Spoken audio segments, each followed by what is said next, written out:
صدقۃ الفطر کی ادائیگی کا مستحب وقت کیا ہے؟ چنانچہ مستحب وقت صدقۃ الفطر کی ادائیگی کا یہ کہا گیا کہ عید الفطر کے دن نماز عید کے لیے جانے سے پہلے صدقۃ الفطر کو ادا کر دیا جائے، یہی بہتر ہے۔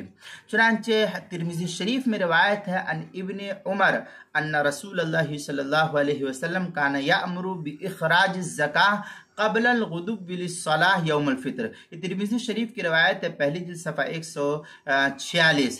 ہدایہ میں ہے والمستحب ان یخرج الناس الفطرہ یوم الفطر قبل الخروج الی المصلی۔ اس طریقے کی عبارت جو ہے ہدایہ پہلی جلد صفحہ 211، فتاوی تاتار خانیہ جو زکریا بک ڈپو دیوبند کا ہندی نسخہ ہے، اس کی تیسری جلد صفحہ 451، فتاوی ہندیہ پہلی جلد صفحہ 192، فتاوی خانیہ اس کی پہلی جلد صفحہ 232، کتاب المسائل اس کی دوسری جلد صفحہ 282 پر اس کو نقل کیا گیا ہے۔